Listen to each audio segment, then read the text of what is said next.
What if the thing that kept you from living fully this year wasn't a lack of time, or money, or luck, but a lack of direction?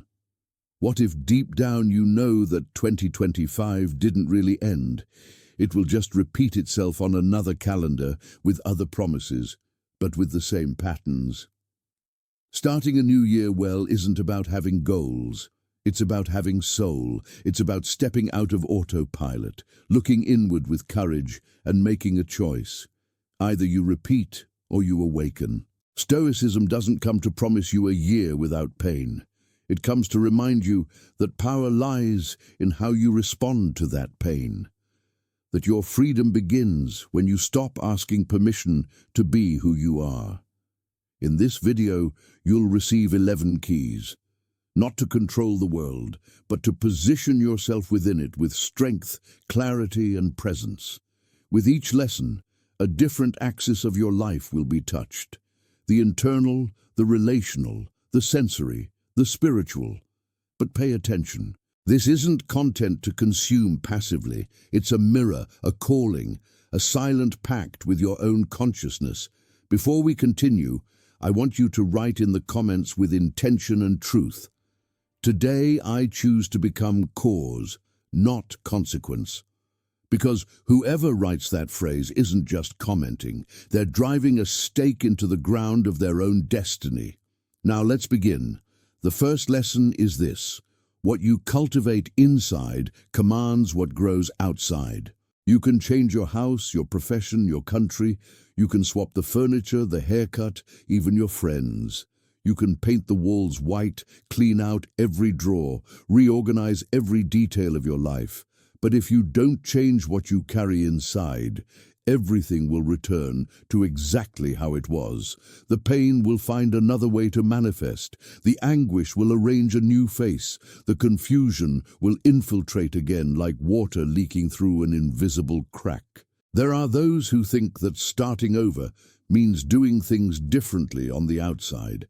But real new beginnings happen in the invisible, in the way you think, in what you believe yourself to be, in the type of emotion you feed even when no one is watching. Because what you cultivate within yourself commands what grows on the outside. You want to transform 2026?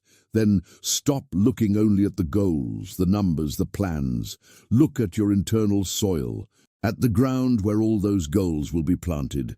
If that soil is infertile, dry, or contaminated by toxic thoughts, it doesn't matter what you try to plant.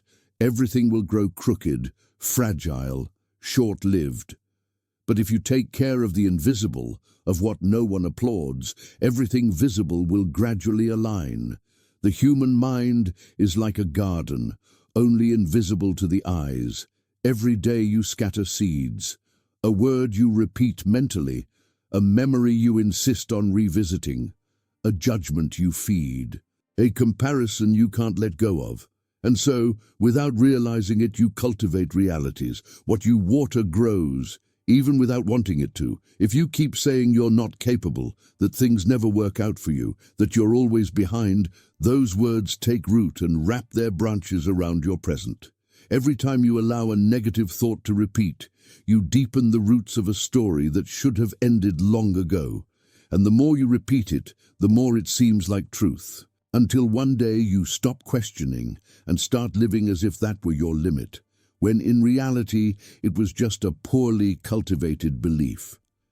This is why Stoicism doesn't talk about changing the world. It talks about changing yourself. The Stoics knew that the reality around us isn't just a neutral backdrop, it's a mirror. It reflects what we carry and returns to us every day, the contents of our consciousness.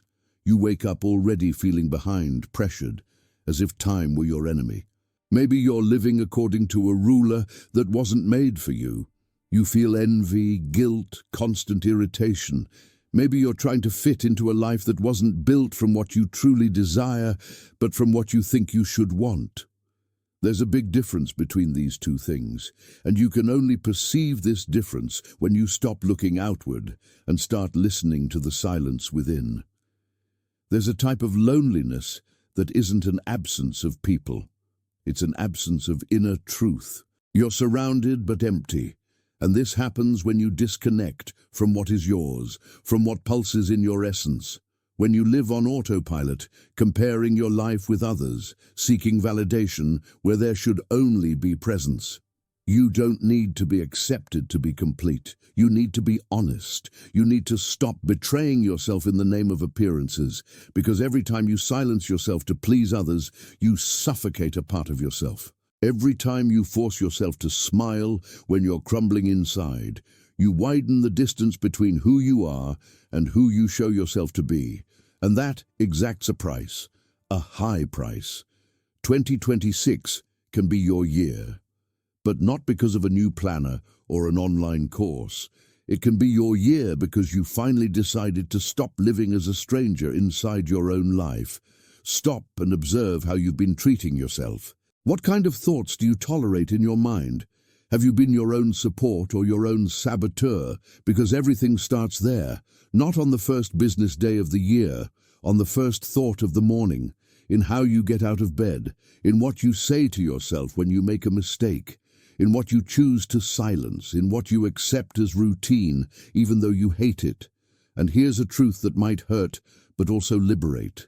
Your life is the way it is because you allowed it, sustained it, or silenced it. And if that's true, then your life can be different, because it depends on where you choose to place your consciousness. There's no point in wanting a new cycle while carrying old patterns. No point in changing the calendar if you insist on the same thoughts.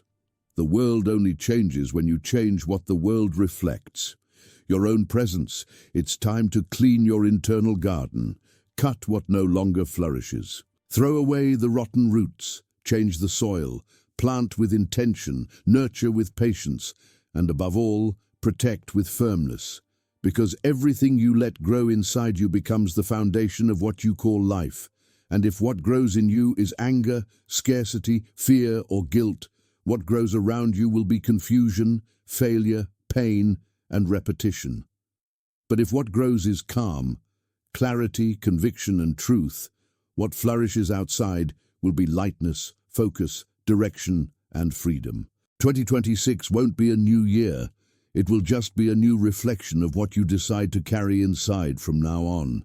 If this first lesson is already resonating with you, hit the like button. It tells me you're ready to look inward before looking outward. The second lesson goes deeper. Mastering the world is useless if you're a slave to yourself. Have you noticed how most people seek control? Control over their career, their routine, their image in others' eyes. Some try to control the future, relationships, even the opinions of strangers. They live at war with the unexpected, with imperfection, with everything that escapes the idealized plan. But there's a more important question than all of this. Do you have control over yourself? Because it's useless to conquer everything the world values if inside you're being commanded by impulses, reactions, addictions, and fears. True failure isn't losing control of what's outside. It's never having conquered what's inside. Stoicism doesn't talk about dominating the world. It talks about dominating yourself. And this is perhaps the most challenging and liberating task of existence, because the world can knock you down. But if you're master of yourself, no one can keep you on the ground. Now look honestly. How many times have you exploded inside over something small? How many times have you reacted on autopilot, later regretting words, decisions, or silences? How many times have you feared losing something that was never really yours? And more importantly, how many times did you know what was right but couldn't do it? That's where the human conflict lives. The mind knows, the body hesitates, the impulse wins. Being free isn't doing whatever you want. Being free is having dominion over yourself. It's being able to choose with clarity, even when the whole world screams for you to react. It's knowing how to say no to what seems urgent, but wounds your essence. It's acting with lucidity in the middle of chaos. The Stoic isn't cold. They're centered. They feel everything others feel, but they don't allow those emotions to decide for them. They hear the fear, but they walk. They recognize the anger, but they choose silence. They notice the pride, but they practice humility. Because they know that being commanded by emotions is like navigating a ship without a rudder. The current will take you, and it won't be where you want it to go. Most people live in flight from themselves. Distractions, addictions, packed schedules, social media. All of this functions as a sophisticated hiding place, but sooner or later, the inner truth demands presence. And when that happens, either you face yourself or you keep running until you get sick. Mastering yourself is having the courage to look directly at what you pretend doesn't exist. It's not letting yourself be deceived by your own arguments. It's getting up off the ground when your mind says, "Stay there, it's not worth trying again." It's when you silence all the voices that push you down and respond firmly, "Today I choose what I am, not what I feel," because you will feel fear. You will feel exhaustion, laziness, doubt, shame. All of this is natural. But what defines you isn't what you feel. It's what you do with what you feel. And you only begin to truly change when you realize you don't need to be motivated to act. That discipline is born when you understand your life is worth more than your mood of the day, that your mission is greater than your anxiety, that your calling is more sacred than your momentary hesitation. Mastering yourself isn't becoming a flawless machine. It's being a human with consciousness. It's feeling everything that needs to be felt, but choosing with lucidity. It's living with intensity without being dragged by childish impulses. It's building a firm, silent presence that doesn't need to impose itself because it simply sustains itself. Life won't be gentle all the time. People won't understand your choice of silence, of constancy, of balance. But that doesn't matter, because you're no longer trying to control what's outside. You're finally beginning to govern what's inside.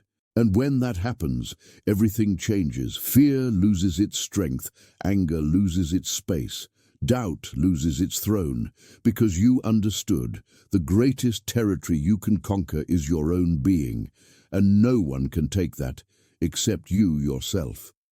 Subscribe to this channel if you're finding value in this.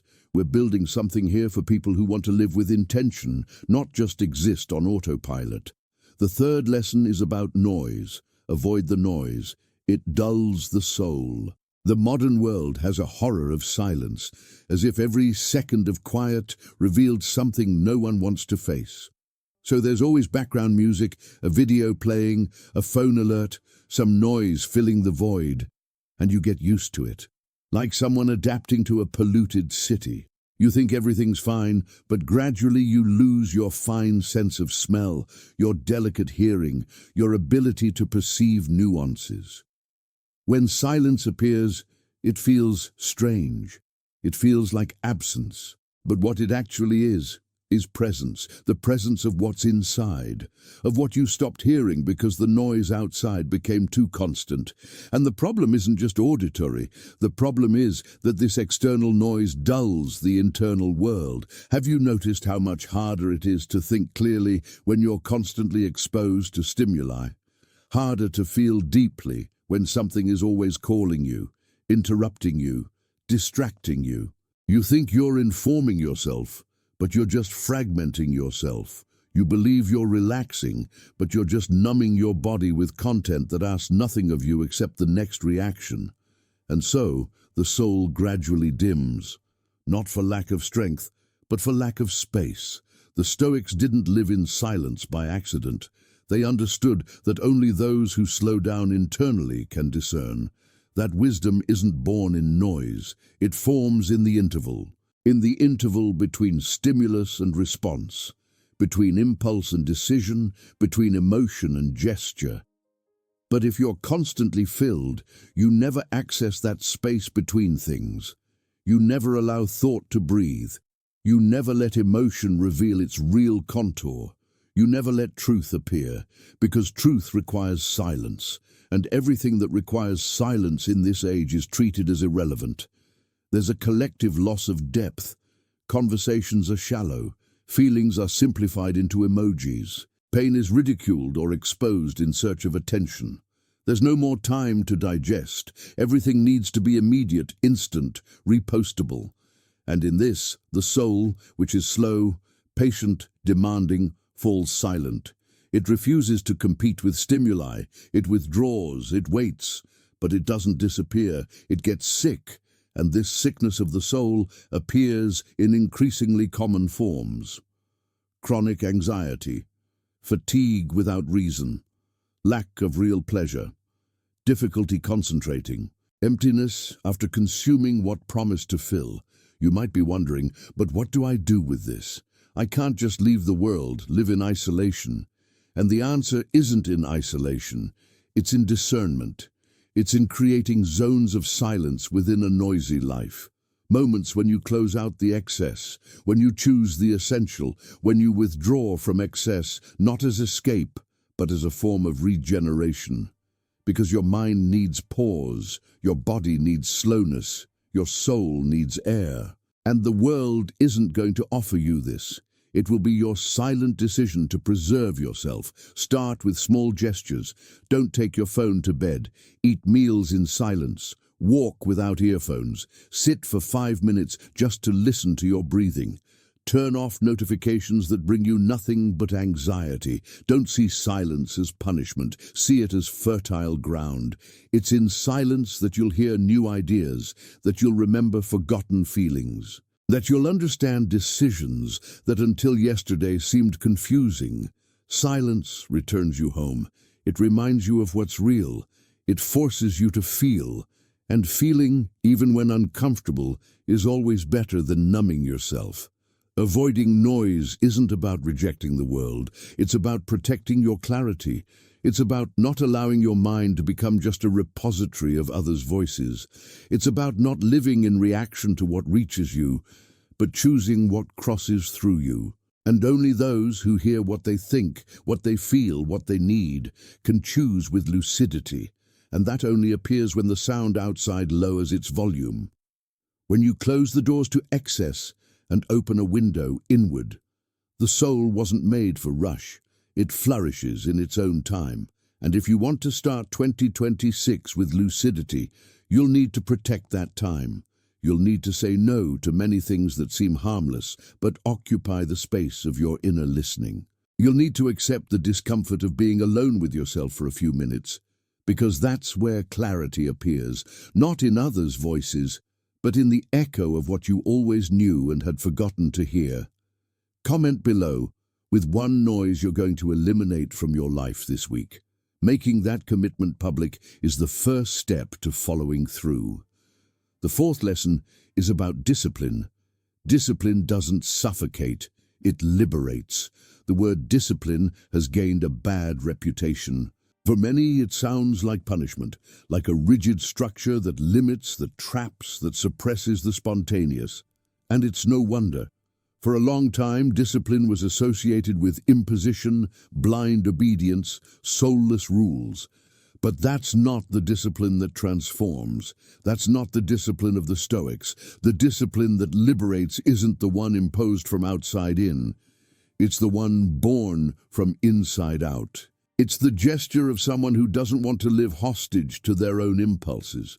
Someone who understood that yielding to any desire at any time isn't freedom, it's loss of control. And where there's loss of control, there's no peace.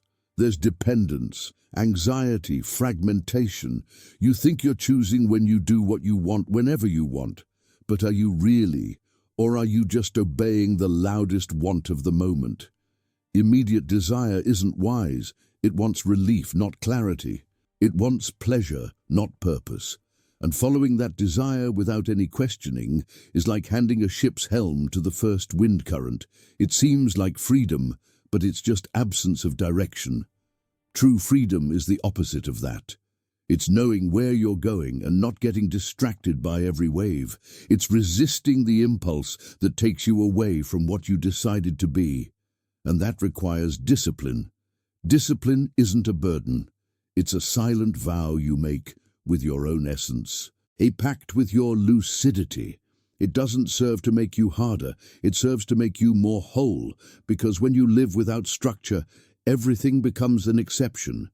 Today you sleep late, tomorrow you skip the routine, then you forget what you promised yourself, and gradually you lose internal confidence, because discipline, more than results, delivers coherence. It's what allows you to look at yourself with respect. It's what sustains true self-esteem, the kind that doesn't depend on applause, but on alignment, on knowing you're becoming someone who can trust themselves. The Stoics didn't associate discipline with rigidity, but with inner freedom. A disciplined Stoic isn't someone insensitive, inflexible, mechanical. It's someone who doesn't let themselves be carried away by what's volatile. Someone who knows their life can't depend on the mood of the day, that their decisions can't be dragged by passing emotions, that their path can't change every time something challenges their will. Discipline for them was a form of self-care, a construction of internal stability in a world that changes all the time. And this stability isn't built with control over everything, but with dominion over oneself. Maybe you think you need motivation, but motivation is weak fuel. It comes and goes. It's volatile, emotional, cyclical. Discipline is not. It stays even when the body is tired, even when the mind wants to give up, even when everything around seems to suggest it's easier to postpone. Discipline is what remains when enthusiasm passes. It's what sustains commitment to what you know is important, even when you no longer feel like it. It's what separates those who have only intention from those who have transformation. And see, discipline isn't living at war with yourself. It isn't forcing yourself, oppressing yourself, violating yourself. It's adjusting the rhythm with consciousness. It's establishing limits with gentleness. It's knowing you are not your impulses, that you don't need to say yes to everything that calls you, that you can choose the discomfort of now to harvest the peace of later, the peace that comes from having done what was needed, even when it wasn't easy, even when no one was watching, even when everything inside you was asking for escape. Real freedom isn't born from the absence of rules. It's born when the rules aren't a prison, but a bridge, when they were chosen with consciousness in service of something greater. And that something greater is you, whole. Your lucidity, your purpose, your peace. You don't need to be a monk or live with rigid rules. You just need to assume a commitment to what makes you stronger, more present, more alive. And that commitment starts in small choices, in the schedule you respect, in the word you keep, in the gesture you repeat, not because it's easy, but because it's necessary. Discipline isn't the absence of freedom. It's maturity to choose which freedom you want. The freedom to do anything at any moment, or the freedom to become someone capable of building something that lasts. Because the things that last, peace, health, presence, clarity, all require rhythm, constancy, care, and all of that is discipline. A living, conscious, human discipline that doesn't come to trap you. It comes to remind you that you can do more than you think, that you can be master of your steps, and that this internal government is the beginning of all freedom worth having. The fifth lesson returns you to your body. Returning to the body is returning home. You live inside a body, but you act as if it were a detail, a utensil, some clothing you change when the world demands a new disguise. You ask it to endure everything. Sleepless nights, hours on end in front of screens, swallowing words, sustaining smiles, carrying frustrations, silencing old pains you don't even remember where they came from.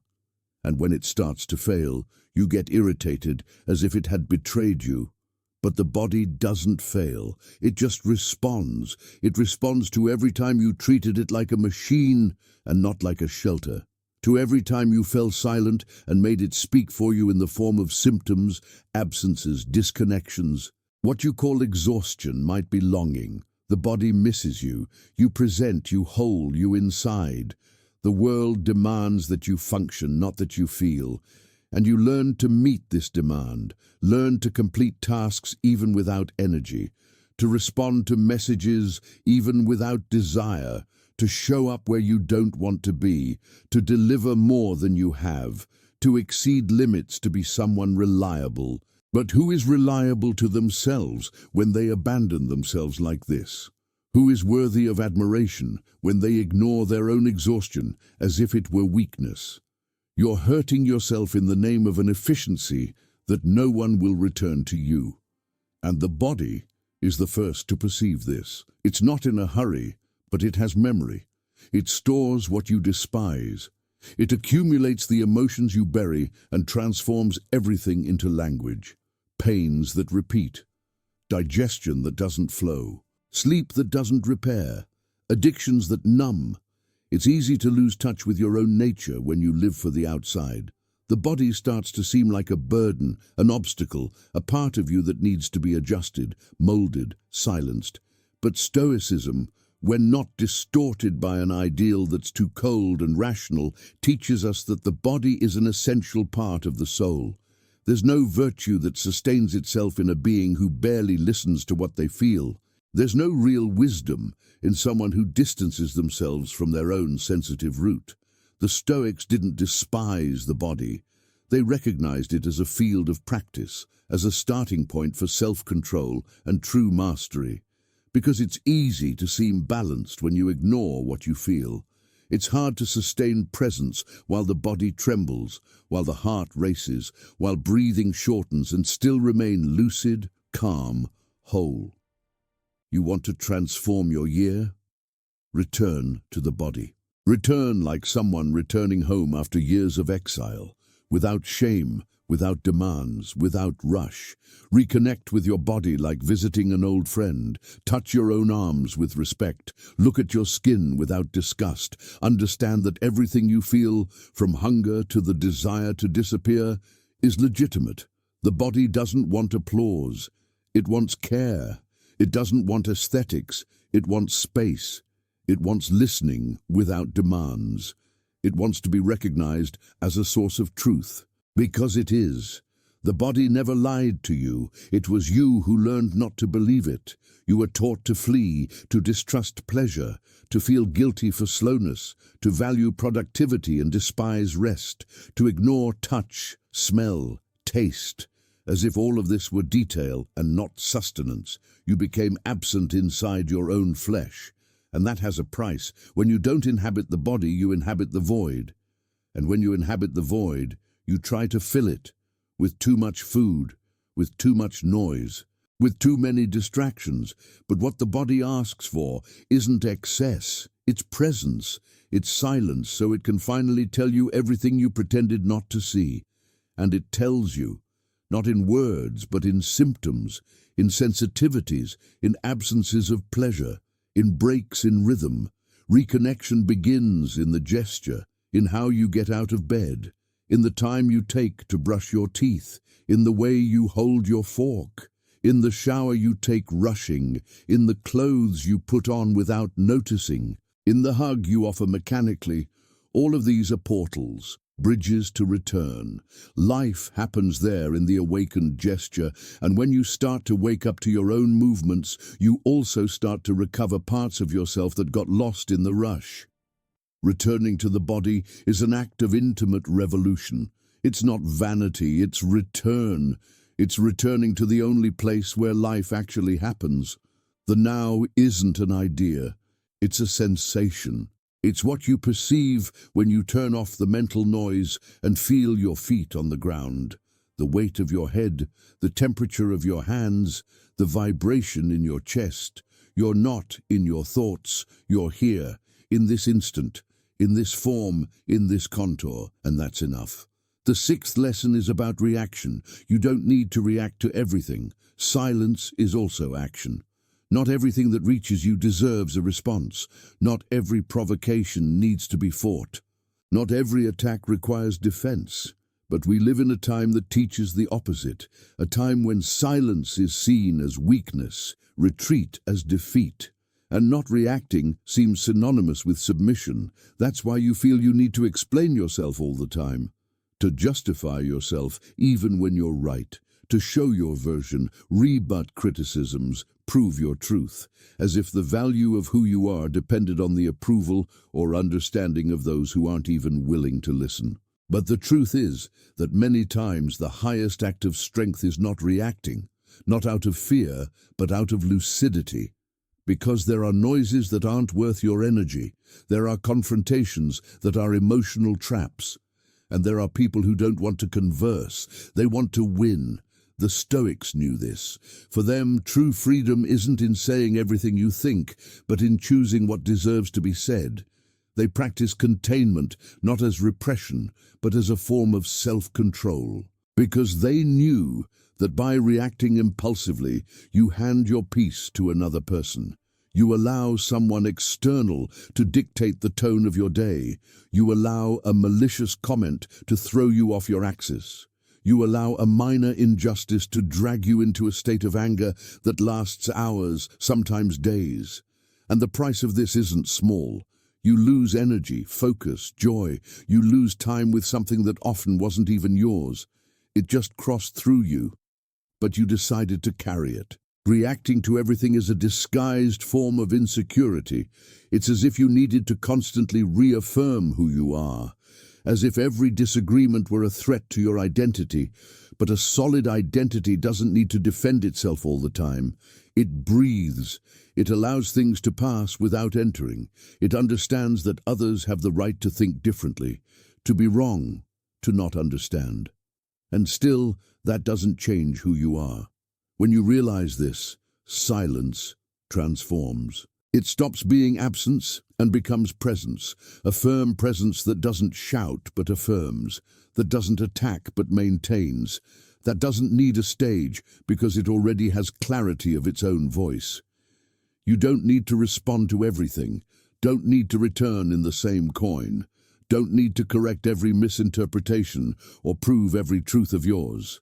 Because in time, silence reveals what the urgency of confrontation tries to erase.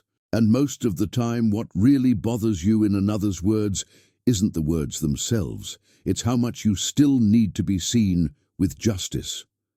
But justice won't always come. There won't always be recognition. There won't always be a return. And that doesn't need to be a tragedy. It can just be part of the path of maturing. Part of learning to give yourself what you expected so much from outside. Validation, listening, understanding. Silence, when chosen with consciousness, is sacred territory. It gives you time to observe what's real. It prevents you from regretting words spoken in anger. It protects you from the wear of useless discussions. And above all, it returns the power of choice to you. Because reacting automatically is being a puppet. It's being at mercy. But when you breathe before responding, when you wait before judging, when you observe before acting, you become the author of your presence. You stop being someone who merely reacts to the world and become someone who creates space for what matters. This doesn't mean falling silent before what wounds you, doesn't mean accepting abuse, swallowing injustices, or living in passivity. Silence isn't submission. It's strategy. It's discernment. It's knowing the right time to speak and the wiser time not to spend your voice. Because there are fights you choose and others that just drain your light. There are debates that elevate you and others that poison you. And knowing this difference is emotional maturity. It's not letting yourself be fooled by the impulse to be right when what you really need is to maintain your peace. Starting 2026 with more strength doesn't mean speaking louder. It means listening better. It means hearing what really needs to be said and letting the rest go without lodging. It means understanding that your peace is worth more than any quick response, that your lucidity is worth more than any wounded pride, and that in the end, what remains is what was cultivated in silence. The seventh lesson addresses a hidden exhaustion. Not all tiredness is physical. Sometimes it's existential.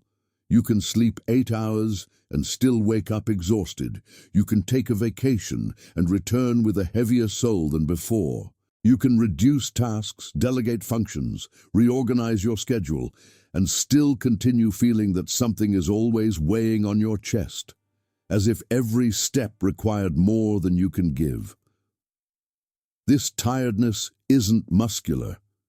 It doesn't resolve with coffee or rest, because it's not of the body, it's of the soul. It's the type of tiredness that doesn't come from what you do, but from what you stopped living. It's born when your actions no longer converse with your values, when you're present in what you do, but absent from yourself, when you meet all the goals, but none of them moves you anymore. Modern life has normalized this exhaustion. Productivity became a medal. The rush became identity. The accumulation of tasks became synonymous with importance. But the body feels, and when it feels, it warns. First with small alerts, difficulty concentrating, an impatience that wasn't common, a constant desire to distract yourself. Then with deeper signs, apathy, loss of meaning, chronic discouragement. You feel you're functioning but not living, operating in automatic mode, without pleasure, without presence, without brightness in your eyes. And the most dangerous thing is that you get used to it. You start thinking it's normal to always be tired. You start laughing, saying, "I can't take it anymore," as someone who already accepts that life is just this. But it isn't. It shouldn't be. The human being wasn't made to operate like a gear. There's a profound difference between effort and wear. Effort builds, even though it tires.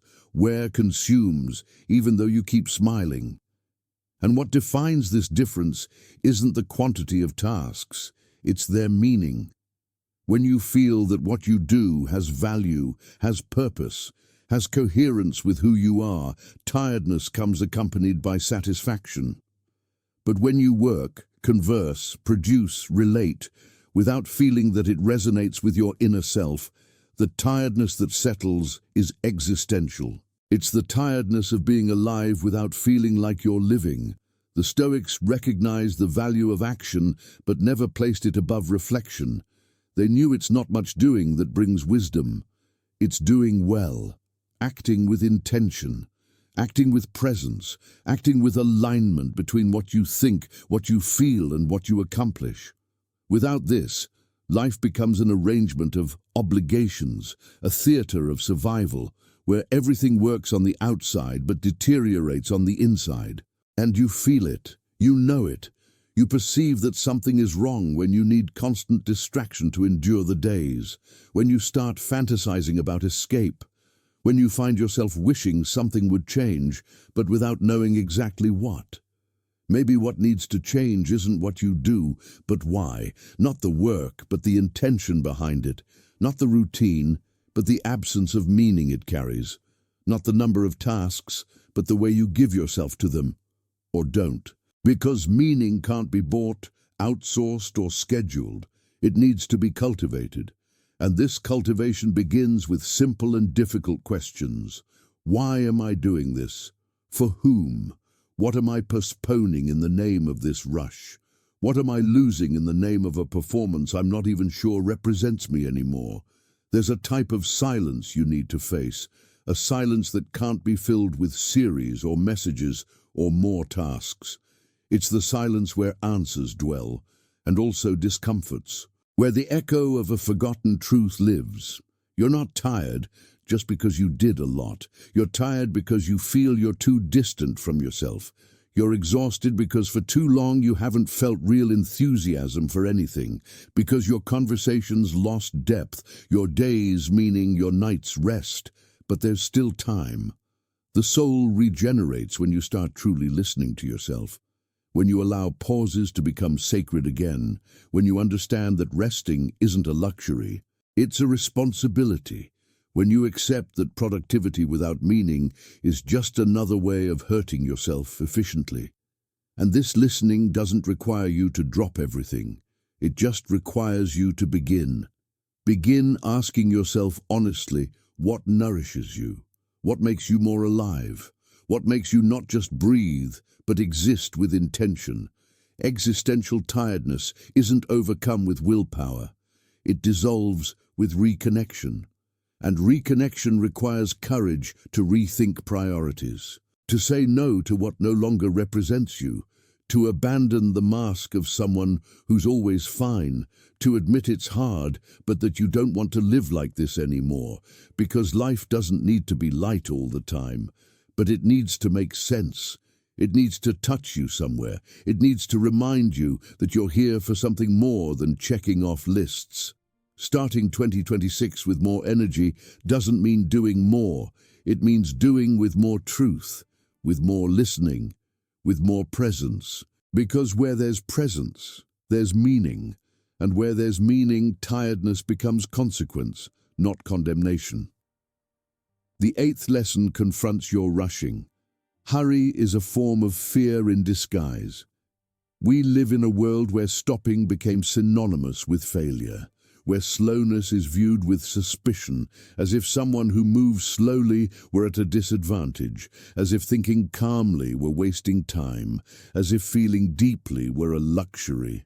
Hurry has installed itself as a lifestyle.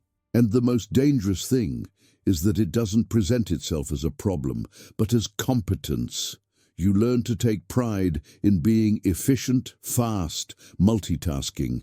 You learn to value yourself by how much you can do in little time. And so gradually, you forget to ask why you're doing all of this, where you're going, what you're leaving behind. Life becomes a list, not a journey, a performance, not an experience. But the truth is that behind the hurry lives fear. Not the explicit fear that paralyzes, but a fear camouflaged as productivity, a well-dressed fear, disguised as ambition, focus, movement, fear of facing silence, fear of feeling what hasn't yet been resolved, fear of admitting there are pains that aren't cured with speed, that there are answers that aren't born in urgency, so you accelerate, you wake up running, respond to messages running, eat fast, think by impulse, sleep poorly, and call all of this routine. But the honest name would be escape, a collective, rewarded, admired escape, where the more you run, the more you seem to be living, even though inside you're just surviving. The Stoics saw time as sacred. They knew that living well isn't living long. It's living with intention, that speed isn't virtue when it runs over the soul, that those who live in too much hurry don't see, don't feel, don't digest. They just accumulate experiences like someone collecting memories that were never actually lived. Because hurry has this effect. It piles up days but steals their density. You reach the end of the week and don't remember having been whole at any moment. You passed through everything but were present in nothing, and here's the most delicate point.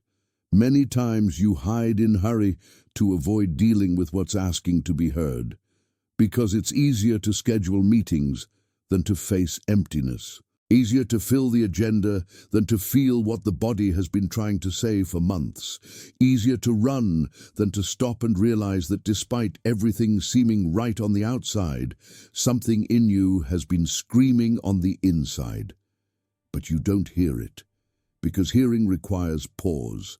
And in this world, pause frightens, because whoever stops starts to see clearly, starts to perceive the excesses, the masks, the forced adaptations. And clarity sometimes requires rupture. That's why hurry is so comfortable. It keeps you too busy to question yourself. The question isn't becoming someone slow, contemplative all the time, or renouncing action. The question is choosing the rhythm with consciousness.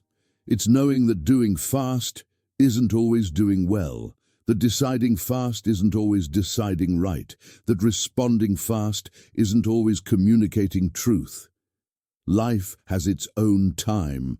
The body has its own time. Emotions, internal processes, deep transformations, all of this doesn't obey the logic of the stopwatch. And trying to force them is like yelling at a seed to grow faster. What you get is just noise. Hurry never makes anything be born before its time. It just exhausts before the flourishing. You need to relearn the value of slowness. Not of procrastination, but of presence. The difference is subtle but radical. Procrastination postpones out of fear. Presence slows down out of wisdom. Procrastination denies the moment. Presence honors it, and this presence only becomes possible when you admit you're not a machine, that you don't need to produce all the time, that you don't need to correspond to everything all the time, that you can say it's not yet time, that you can refuse imposed urgency and choose the time that respects your wholeness. Hurry is comfortable because it spares you from confronting what really matters, but it's this confrontation that transforms you. It's what returns wholeness to you, what shows you where you're lying to yourself, what reveals what no longer serves. And that doesn't appear when everything is running. It appears when you stop, when you breathe, when you listen to that discomfort you've been muffling with productivity. And there, in the interval between one task and another, dwells what you need most. Not a new objective, but a return to yourself. Starting 2026 well isn't doing more. It's doing with more time. It's doing with more soul. It's allowing life's rhythm to become gradually more compatible with your truth. And truth isn't revealed running. It offers itself to those who learn to be whole, even in silence, even slowly, even if, in the world's eyes, late. But it's never late to be in tune with what pulses inside. The 9th lesson confronts your internal narrative. What you repeat in secret becomes destiny. You might not notice, but there's a voice in you that never sleeps. It speaks when you're distracted, when no one is listening, when the day is almost ending and you mentally review everything you did or didn't do. This voice doesn't appear in your stories, doesn't enter meetings, doesn't ask permission. It infiltrates the spaces of silence, in the gaps between one task and another, and with time it creates trails. You start repeating certain phrases. I'm not good at this. This never works out for me. I don't think it will work. I don't know if I deserve it. It seems innocent, seems like just a mental vent, but these words, even silent, are seeds. And seeds don't ask if you wanted to plant them, they just grow. What you repeat in secret builds the invisible frame of your destiny. You can be fighting on the outside with strength, discipline, goals, strategies, but if inside there's a constant repetition of doubt, fear, devaluation, that external strength becomes fragile, because the body acts according to what the mind believes. And the mind believes what it hears frequently. You are what you hear from yourself when you're in silence. And if that internal sound is of criticism, scarcity, or distrust, then everything you touch carries a bit of that echo. You can achieve, but not enjoy. You can advance, but sabotage yourself. You can love, but distrust. Because your destiny isn't being molded only by your decisions. It's being drawn by the ideas you cultivate without realizing. The Stoics called this the hegemonikon, the rational center of the soul, the most intimate part of being, where judgment is formed.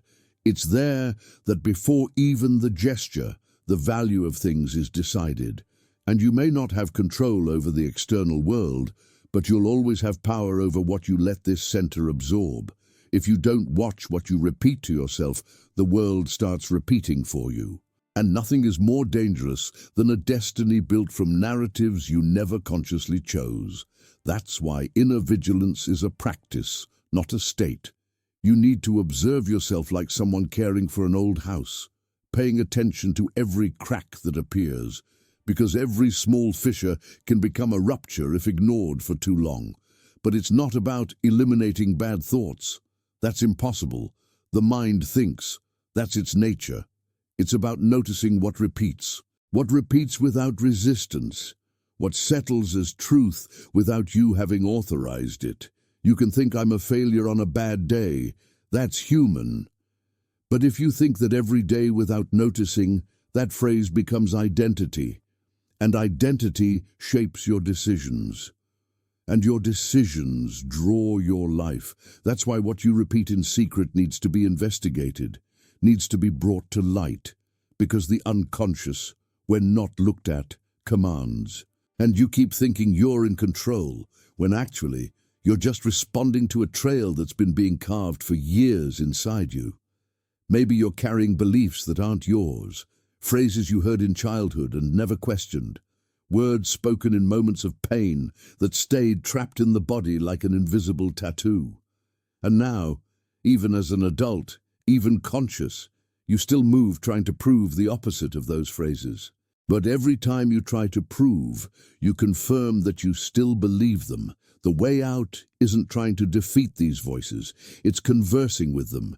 It's asking, where did you come from? Why are you still here? What are you trying to protect me from feeling?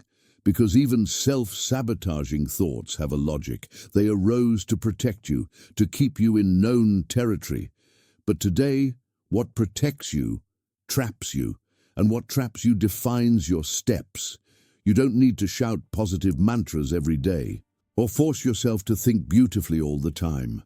That would just be emotional makeup. What you need is to create awareness, to listen with attention, to notice when something starts to repeat, to have the courage to substitute, not by denial, but by choice, consciously choosing what you want to nurture, what you want to strengthen. And this starts with small changes. A word you stop using to talk about yourself. A thought you interrupt before it takes root.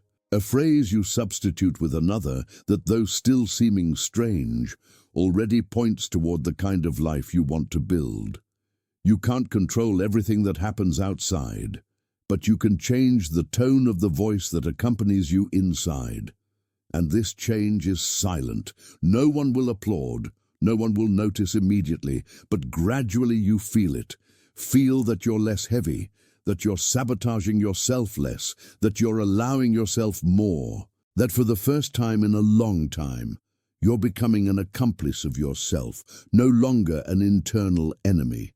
And this alliance changes everything. Because when your mind starts repeating, even timidly, phrases like this strengthens me. I can handle it. This is part of the path. I deserve peace. Something inside you reorganizes. And destiny, which before was a reflection of fear, starts to be fruit of choice. The 10th lesson is about boundaries. What you tolerate in silence molds you in secret. There's a type of wear that isn't noticed immediately. It doesn't come with screaming or dramatic breaks. It comes as a silent accumulation, like the repetition of an uncomfortable gesture you chose not to question. It comes with that word said in disguised tone. That look that crosses through you without welcome. That invitation loaded with demand, disguised as affection. And you tolerate it. Not because you don't feel, but because you believe it's nobler to be patient than to impose yourself. You think you're choosing peace, but you don't realize you're just feeding the fear of disappointing. And in this game, you become someone who smiles with the mouth and screams with the body, someone who remains present in places where your soul left long ago. You convince yourself it's better to let it go, that it's not worth the wear, that maybe you're exaggerating. And then you retreat, adjust, swallow. You start negotiating your presence to keep fragile relationships standing. You start giving away parts of yourself in the name of a bond that asks for your silence. And when you realize you're living as a guest of your own existence, behaving with politeness where you should be whole, walking with caution where you needed to step with firmness, and all of this with the best intentions, preserving the other, avoiding friction, protecting stability. But there's no stability worth the price of your own mutilation. The Stoics knew that self-control is needed, but never self-abandonment. That the world can be hard, but the greater hardness is bowing before what sabotages your essence. They didn't ask for passivity before disrespect. They asked for clarity before what's acceptable. And the clarity that's missing today is born from the distortion we made of maturity. You learned that growing up is knowing how to endure, when maybe growing up is knowing up to where, no more. Because enduring everything isn't strength, it's fatigue, it's exhaustion from so much repressing your own will, from so much ignoring the signs of exhaustion the body sends, from so much silencing what still pulses in you but can no longer be seen. You think you're being generous, but you're just slowly erasing yourself. becoming predictable in tolerance, available in renunciation, understanding to the point of disappearing. And there's something deeply unfair in this process. The more you give in, the more they expect you to keep giving in.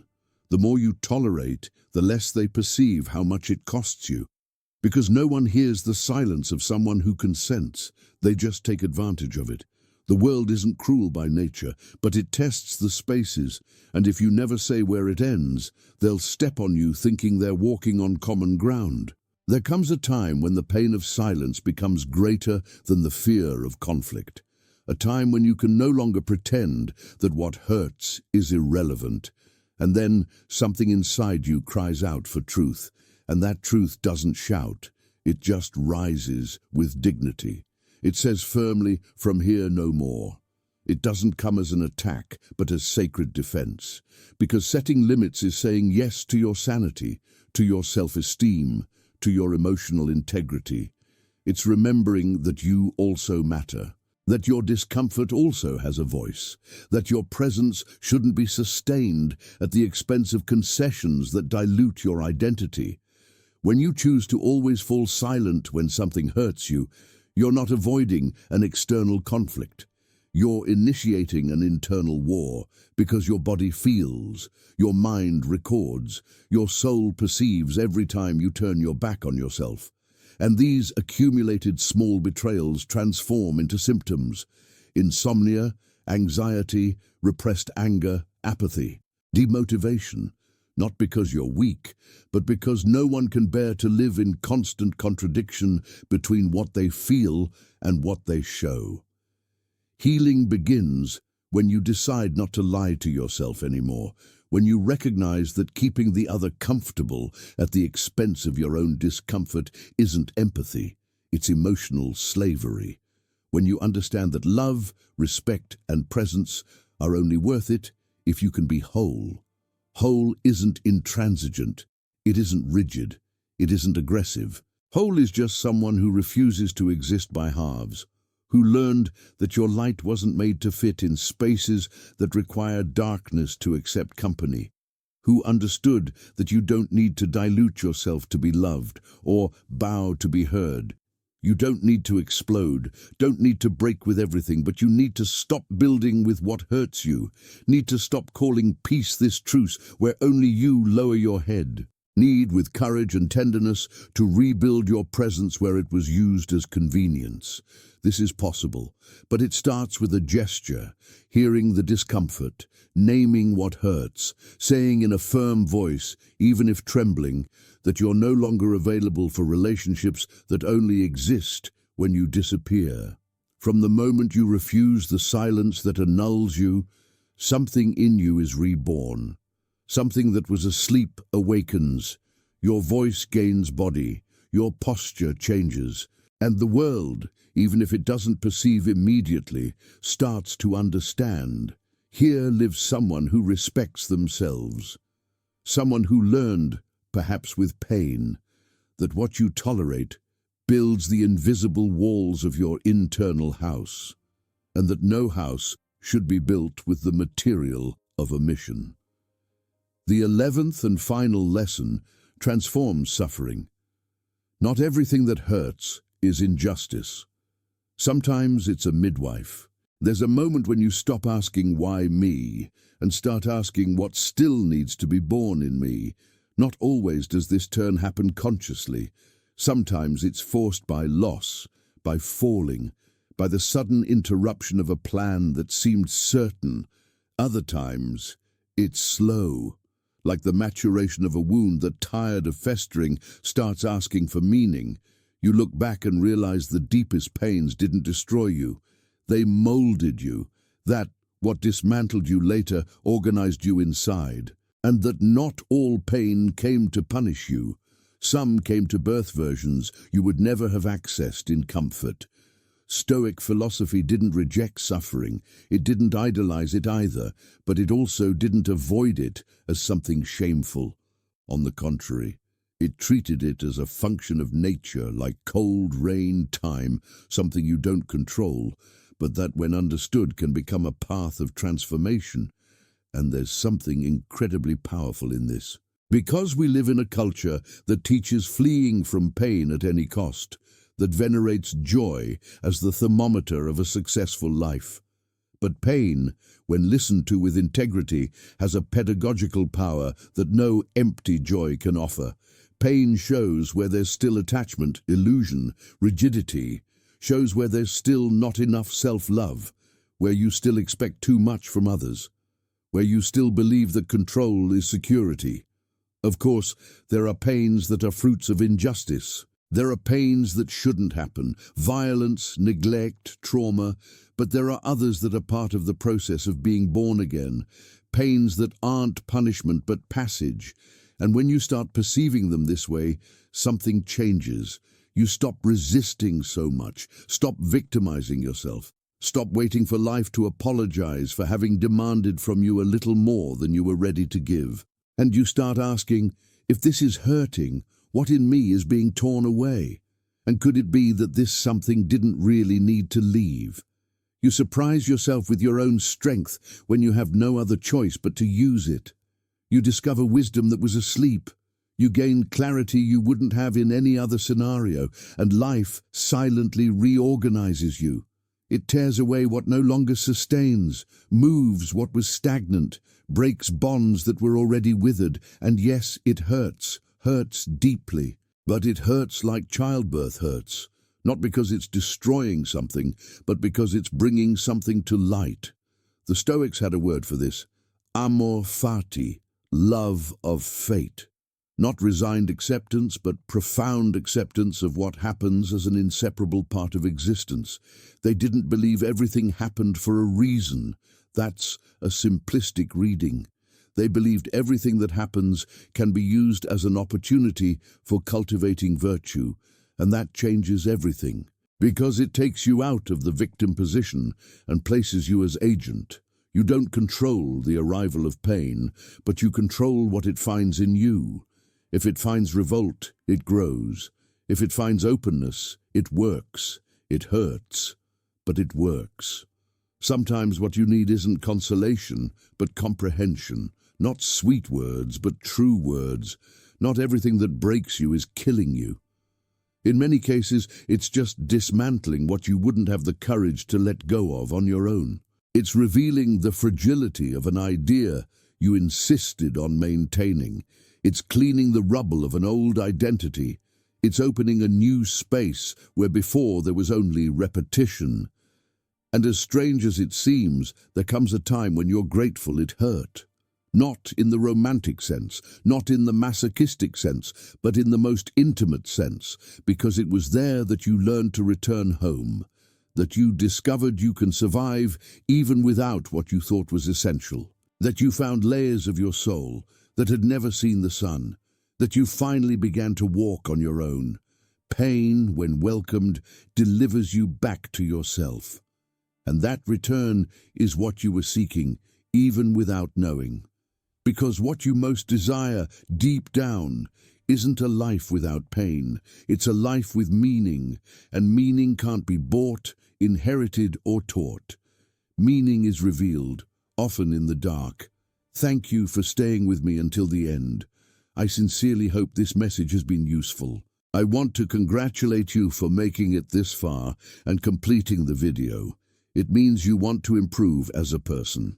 If you enjoyed this video, leave your comment. If you don't know what to comment, comment gratitude. That way, I'll know you watched until the end. If you're not yet subscribed to the channel, what are you waiting for?